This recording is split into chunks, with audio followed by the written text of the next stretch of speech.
declared a commitment to hold free and democratic elections, which are a prerequisite for true democracy. The Norwegian Nobel Committee stands behind you and support you and your efforts for a democratic, peaceful society. የህዳርና የታህሳስ ወራት 2012 ዓ.ም ጠቅላይ ሚኒስትሩ በብዙ አጀንዳዎች እንዲወጠሩ የሆኑበት ነበር። በአንድ በኩል ኖቤል ተሸልመሃል ሸልመናል ያሏቸው ሰዎች አስደስተዋቸዋል። ይሁን እንጂ በኦስሎ የሽልማት ስነ ስርዓት ላይ የኖቤል ኮሚቴው ሰብሳቢ በንግግራቸው ቃል የገባህልንን ዲሞክራሲያዊ ምርጫ አደርጋለሁ ያልካትን ነገር ቶሎ ብለህ እንደምታስፈጽማት እንተማመናለን የሚል አደራ ጥለውባቸዋል። ይህ አስጨናቂ ነበር። በአንድ በኩል በአገር ውስጥ ያሉት ተቃዋሚዎቻቸው አይለዋል። ህወሓት ብልጽግና ውስጥ መግባት መንቦጫረቅ ነው፣ ከእናንተስ ጋር ጋርዮሽ የለኝም ብሏል። በሌላ በኩል ለውጥ የተባለውን ቀውስ ከፊት ሆነው ካስተዋወቁት ሰዎች መካከል አንዱ የሆኑት ለማ መገርሳ ብልጽግናን ተጠይፈው መውጣታቸው የኦህዴድን ካድሬ ልብ ከፋፍሎታል። ለለማ ያልሆኑ አብይ ምን ጥቅም አላቸው እያለም መነጋገር ጀምሯል። ሌላኛው ደግሞ እኛም ሌላ መንግስት ነን፣ የመደመር ካልኩሌተር በእጃችን ነው ያሉ አሉ።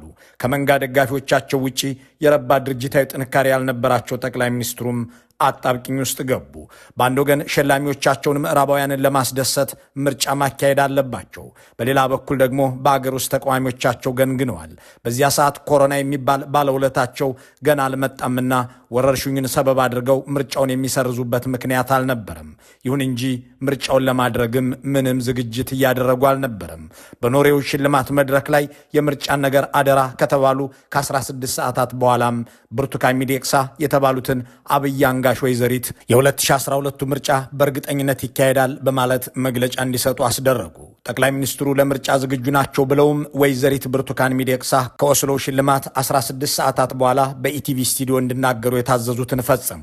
ምርጫ 2012 በእርግጠኝነት ይካሄዳል፣ ዝግጅት እየተደረገ ነው አሉ ደጋግመው።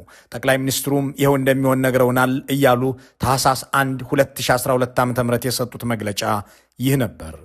በዚህ በጋራ መድረክ በጠቅላይ ሚኒስትሩ በጠሩት ማለት ነው በቦርዱ በኩል አጽንኦት ሰጥተን በምናነሳበት ጊዜ እሳቸውም የገዢውን ፓርቲ የተለያየ ደረጃ ላይ ያሉ መዋቅሮች ምርጫ ሂደቱን ለማገዝ እንጂ ለማሰናከል መስራት እንደሌለባቸው የራሳችን ኮድ ኦፍ ኮንዳክት እናወጣለን ብለዋል። አሁን ፈረንጆቹን ለማባበል በብርቱካን ሚደቅሳ በኩል ማታለሉ ተጀምሯል። አስቸጋሪውና አጣብቂኙ ነገር በብልጽግና መመስረት የሚያፌዘውን ህወሓትንና በዚህ ውስጥ አልቀጥልም ብለው የወጡትን ለማ መገርሳን ተከትሎ የመጣውን ቀውስ መቆጣጠር ነው። ለዚህም ሁለት መድረክ አዘጋጁ። በተከታታይ ቀናት የኦሮሞ ተወላጅ አክቲቪስት ፖለቲከኞችን፣ ጋዜጠኞችንና መሰል ታዋቂ ሰዎችን እንዲሁም የትግራይ ተወላጅ ባለሀብቶችን ሰብስበው ተናገሩ። የኔን ብሔር እንዴት አወቁት እያሉ የሚገረሙ ሰዎች ግራ እስኪገባቸው ድረስ ዘር ቆጥረው ቤት ለቤት ፈልገው የትግራይ ተወላጅ ናችሁ ያሏቸውን ባለሀብቶች በሰበሰቡበት ወቅት ወደ ህወሓት ሂዱ ብለው ትዕዛዝ ሰጡ። የኦሮሞ ልሂቃን ናቸው ያሏቸውን ሰዎች ደግሞ ጆሮአቸውን የሚስማማ ነው ያሉትን ነገር ነገሯቸው። ስለ ለማ መገርሳ መውጣት፣ ስለ ወላጅናታቸውና በኦሮሞ ልሂቃን የሚጠሉበትን ምክንያት ያነሷቸው ነጥቦች እስካሁን ድረስ ፖለቲካዊ ትወናውን በብቸኝነት እንዲመሩት ያስቻሏቸው ናቸው። ወደ መቀሌ ሄዳችሁ ለህወሓት ንገሩ ያሉትን ጉዳይ ለባለሀብቶቹም ሲነግሯቸው ኦሮሞ ናችሁና ላባብላችሁ ላሏቸውም ሰዎች ከነገሯቸው ጋር አንድ አይነት ነው። ለማ መገርሳ አንድ ሰው ነው። የእርሱ መውጣት ምርጫውን እንዳላሸንፈ አያደርገኝም። ኮሮጆ ገልብጬ አሸንፋለሁ። ኢህአዴግ ቤት ነው ያደግኩት፣ ኮሮጆ እንዴት እንደሚገለበጥ አውቃለሁ አሉና ቀጥሎ ጎምዛዛ ነገሮችን ተናገሩ። መነገጃ የሚያደርጓቸውን ወላጅናታቸውንም አነሱና እንደገና ሸቀሉባቸው። ይህንን አጋጣሚ እናነሰዋለን። የትግራይ ተወላጅ ናቸው ያሏቸውን ባለሀብቶች ደግሞ ህወሓት ወደ ብልጽግና የሚገቡ 10 ሰዎችን ይስጠኝ፣ ካልሆነም በአየርም በምድር ወደ ትግራይ ምንም ነገር እንዳይሄድ እዘጋለሁ፣ በግማሽ ቀን ውጊያ አስሬ ያመጣቸዋለሁ አሉ።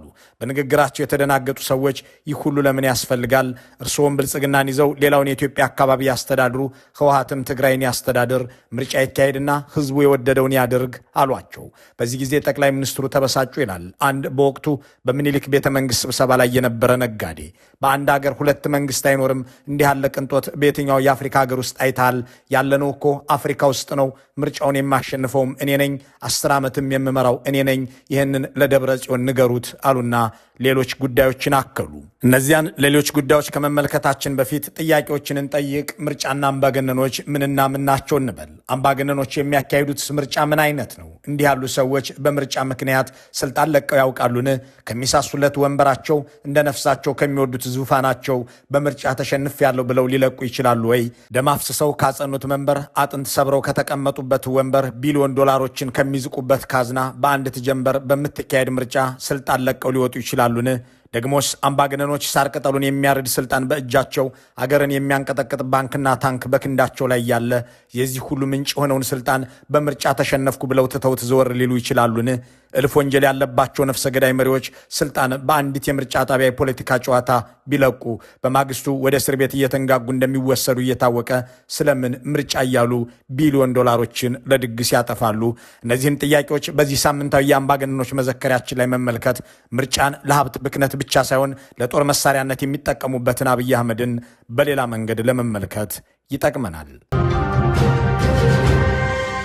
የቀዝቃዛው ጦርነት ማብቃትን ተከትሎ ዓለም በስፋት የተለማመደው የምርጫ ፖለቲካ በብዙ ሀገራት ታይቷል። በ1970ዎቹ 35 ሀገራት ብቻ ያካሄዱት የነበረውን የምርጫ ፖለቲካ ከፈረንጆቹ ሚሌኒየም ወዲህ ቢያንስ 110 ሀገራት እንደተጨመሩበት ዘሰርዶቭ በተሰኘው ድርሳናቸው ሳሙኤል ሃልቲንግተን፣ ፕሮፌሰር ፉኩያማ ደግሞ አይደንቲቲ በሚለው ርዕስ ባሳተሙት መጽሐፋቸው ላይ ገልጸዋል። የአፍሪቃንም ሆነ የሌላውን ዓለም አብዛኞቹ አምባገነኖች በተጠቀሰው ጊዜ ለይስሙላም ቢሆን ምርጫ ሲያካሂዱ ታይተዋል። በየትኛውም የዓለም ክፍል በየትኛውም ሀገር ያሉ አምባገነኖች እንደሌላው ምግባራቸው ሁሉ ከምርጫ ጋር በተገናኘ የሚያደርጉት በአብዛኛው ተመሳሳይ ነው።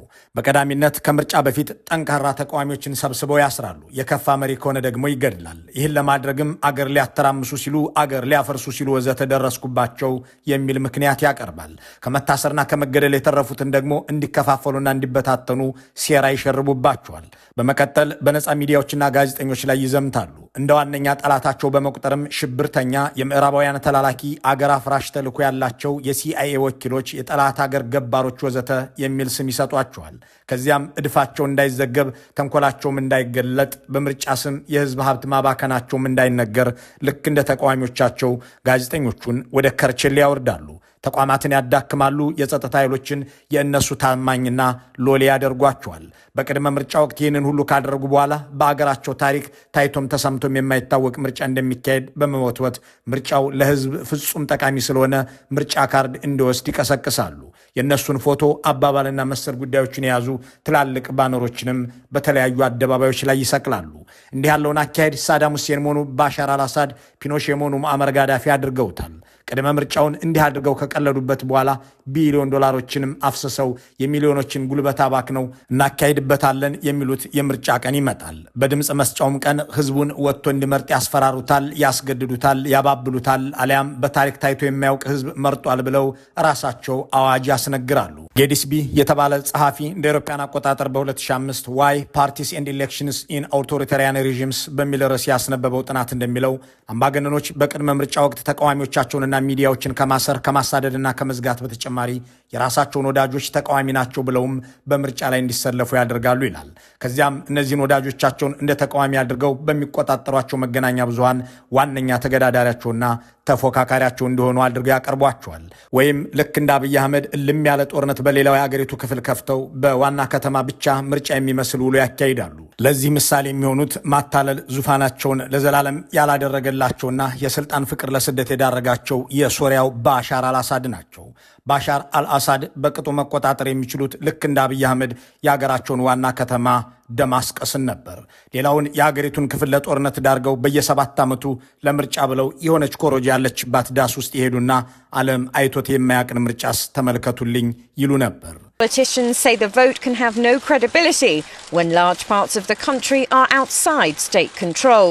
መንግስታቸውን በደምና በአጥንት ያጸኑ አምባገነኖች ምርጫ እናካሄዳለን ብለው በሚነሱበት ወቅት ከጉዳዩ ጋር የተገናኙ የተጋነኑ ቁጥሮችን መጥራትም ያዘወትራሉ። የመራጮችን ቁጥር ተቆጥሮ የማያልቅ የእጮችን ብዛት የትየለሌ ያደርጉታል።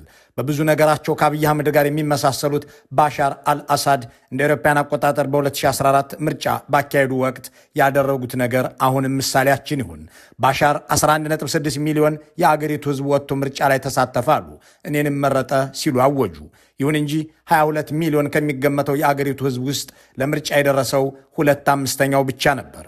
በሌላ አገላለጽ በትክክል ሁሉም ለአቅመ ምርጫ የደረሰው ህዝብ ወጥቶ ቢመርጥ እንኳን ወደ ምርጫ ጣቢያ ሊሄድ የሚችለው ከ8 ሚሊዮን የማይዘል ነበር።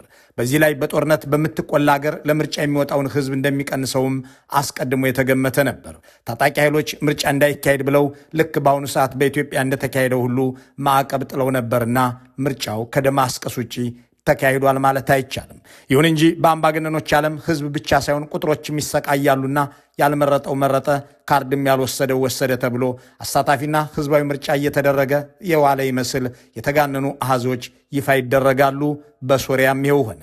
ባሻር አልአሳድን አብነት አድርገን ተጨማሪ አምባገነኖችን ድርጊት እንጥቀስ። አምባገነኖች ምርጫ እናካሄዳለን ብለው ወደ ድግሱ ሲገቡ ታይተውም ተሰምቶም የማይታወቁ በመራጩም ህዝብ በፖለቲካ ተግባራቸውም የማይታወቁን ሰዎች በእጩነት ያቀርባሉ።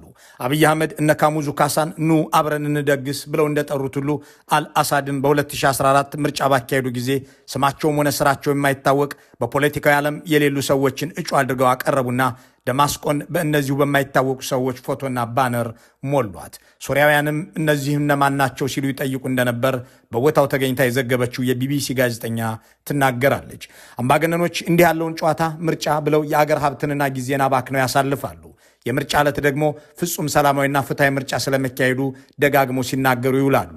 የራሷን ድግስ አቤት ሲጣፍጥ እያለች እንደምታወድስ ባልቴት አምባገነኖችም ለራሳቸው ምርጫ ራሳቸው ምስክር እየሆኑ ይቀርባሉ። የምርጫው አመሻሽ ላይ ደግሞ ኮረጆ መገልበጥና ውጤትን ማጭበርበር የሚታወቁበት ነው። እዚህ ጋር የሶቪየት ህብረቱ አምባገነን ሰው ጆሴፍ ስታሊን መጠቀስ አለበት። ስታሊን እንደ አውሮፓውያን አቆጣጠር በ1937 ምርጫ አካሂዶ ነበር።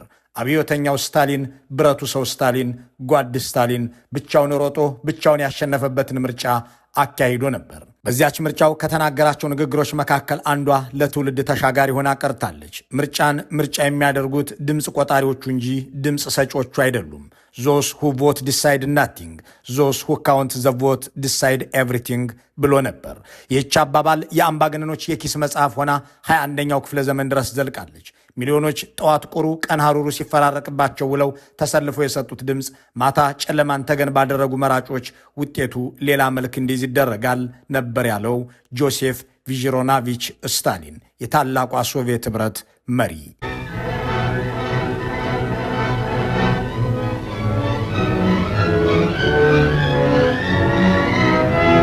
At the helm of the ship of state, at an election meeting in 1937, Stalin described what a deputy, servant of the people, must be like. በእርግጥም ስታሊን ልክ ነበር። በአምባገነኖች ምርጫ ወሳኙ የህዝብ ድምፅ ሳይሆን የድምፅ ቆጣሪዎች ስራ ነው። ይህንን የስታሊንን ቀመር በትክክል የሚያሟላልን ሳሙኤል ዶ ነው። የላይቤሪያው አምባገነን ሰው በ10 ዓመት የፈላጭ ቆራጭነት ዘመኑ ምርጫ አካሂዶ ነበር። አገዛዙን ዲሞክራሲያዊ ለማስመሰል እንደ አውሮፓውያን አቆጣጠር በ1985 ባካሄደው ምርጫ መሳይ ድግስ አንድ ህግ አወጣ። ህጉ በምርጫው ላይ ለፕሬዝዳንትነት የሚወዳደር ማንኛውም ሰው ዕድሜው ከ35 ዓመት በላይ እንደሚሆን የሚደነግግ ነው። በ1951 የተወለደው ሳሙኤል ዶ ደግሞ በወቅቱ 34 ዓመቱ ነበር። ህጉ እንደማያወዳደረው ሲያውቅም የተወለደበትን ዘመን ወደ ኋላ መልሶ 1950 ላይ አደረገውና የልደት ሰርተፊኬት ታሰራ። ከዚያም ወደ ምርጫው ገባ። ውድድሩም ተጀመረ። ከሁሉም ምርጫ ጣቢያዎች ሳሙኤል ዶ ተሸነፈ። ወዲያው ዶመላ መታ። የእሱን ታማኞች በሙሉ ሰብስቦ ምርጫ ኮረጆቹን ጭነው ወደ አንድ ወዳልታወቀ ቦታ እንዲሄዱ አዘዘ። ከዚያም እንዲቆጥሩትን አደረገና በሁሉም ምርጫ ጣቢያዎች ሳሙኤል ዶ አሸንፏል ብለው እንዲናገሩ አዘዘ። ጆሴፍ ስታሊን እንዳለው ምርጫን የሚወስኑት ድምፅ ሰጪዎች ሳይሆኑ ድምፅ ቆጣሪዎች ነበሩና ሳሙኤል ዶ መራጮች የነፈጉትን ድምፅ ቆጣሪዎች ሸለሙት። እንዲህ በህዝብ መብትና ሀብት ሲቀልድ የኖረው ሳሙኤል ዶ ግን ተከታትፎ እንደ ዶሮ ብልት ለ12 ተቆራርጦ እንዲገደል ተደርጓል። The key issue is that democracy is based on trust, whereas dictatorship is based on terror. If you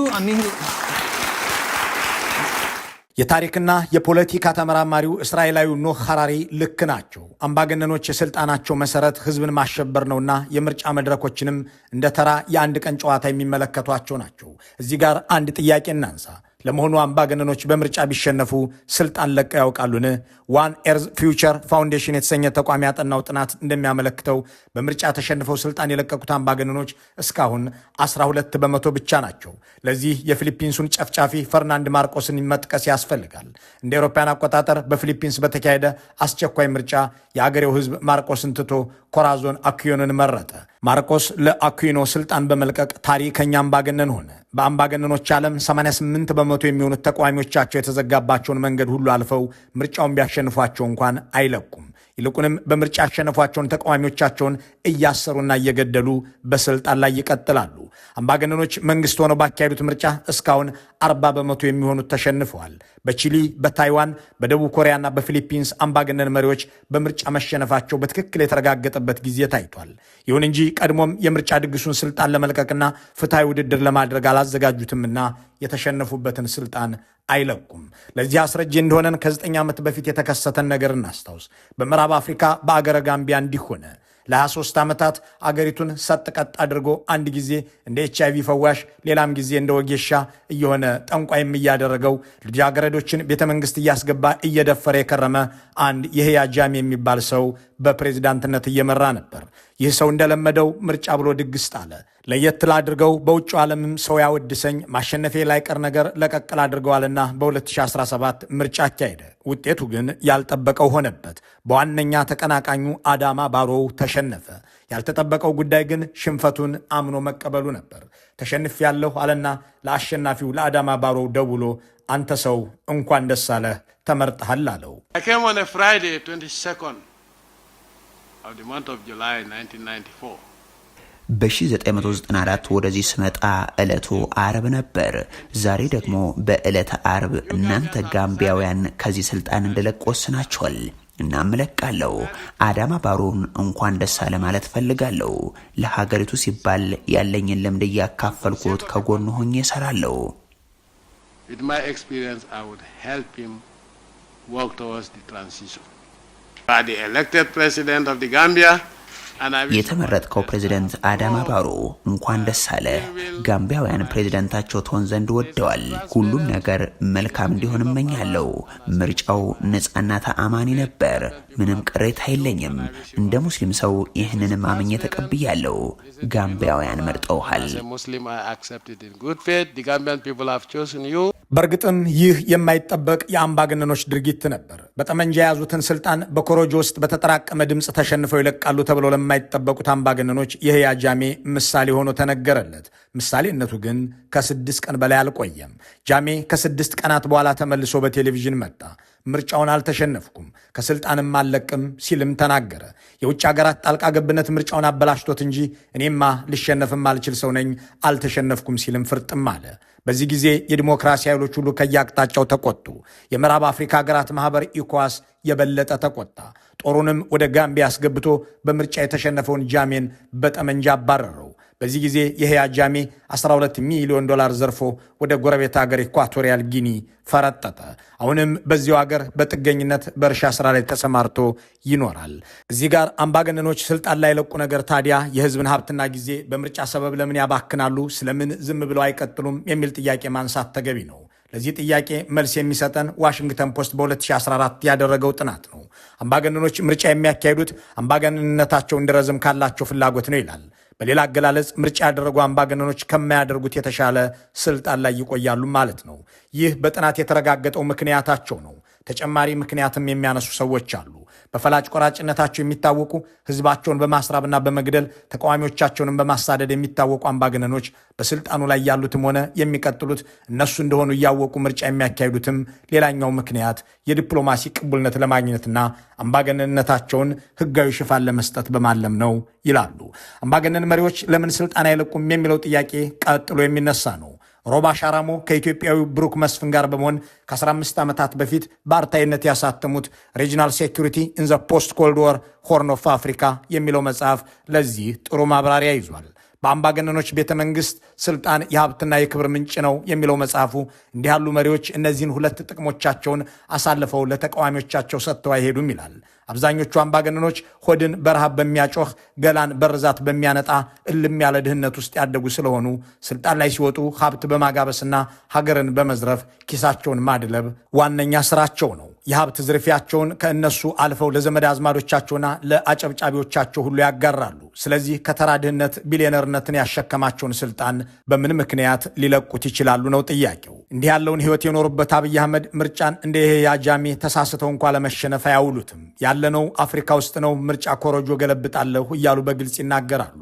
በ2012 ታህሳስ ላይ የኦሮሞ ተወላጅ አክቲቪስቶችን ጋዜጠኞችንና ታዋቂ ሰዎችን ሰብስበው ለማ መገርሳ ስለለቀቀ እኔ ምርጫ አሸነፋለሁ ማለት አይደለም፣ ኮረጆ ገለብጣለሁ። ይህንን የማደርገውም ኦሮሞ ይችን ሀገር ለ200 ዓመት እንዲገዛት ለማድረግ ነው። ችግሩ ኦሮሞዎች አይገባችሁም፣ ጠላቶቻችን እቅድ የገብቷቸዋል። እናንተ ግን ስታወሩ የምትውሉት ስለ ለማ መውጣትና ለመደመር ነው። ኦሮሞ እኔን የሚጠላኝ በእናቱ አማራ ነው እያለ ነው። እናቴ ግን የሸዋ ኦሮሞ ነች በማለት እኒያን ወላጅ እናታቸውን ለብዙኛ ጊዜ ሸቀሉባቸው። በእናታቸው አጽም እንደገና ፖለቲካ ሰሩ። የትግራይ ተወላጅ ናችሁ ብለው የሰበሰቧቸውን ባለሀብቶች አስቀምጠው ደግሞ ህወሓት ኮረጆ እንዴት እንደሚገለበጥ ረስቶት ከእኔ ጋር ምርጫ ለመወዳደር እንዳያስብ እኔን ለመገዳደር ካሰበ ጦር ሰራዊቱ በእጅ መሆኑን አስታውሱት። የሚሻለው 10 ሰው ሰጥቶኝ ብልጽግናን የሚቀላቀሉ ያድርግ አሉ። እነሆ ከዚያን ጊዜ ጀምሮም እየገደሉና እያጋደሉ አሉ። እንደገናም ምርጫ ድግስ ብለው ተከስተዋል። ለአምባገነኖች ምርጫ ምናቸው ነው የሚል ጥያቄ ቢነሳ መልሱ አጭር ነው። ስልጣናቸውን የማጽኛ ህጋዊ ሽፋን፣ ፈላጭ ቆራጭነታቸውን ቅቡል ማድረጊያ መድረክና የመግረፊያና የመዝረፊያ መሳሪያቸው ድግስ ነው። መልካሙን ሁሉ በመመኘት በዚሁ እንሰናበታለን።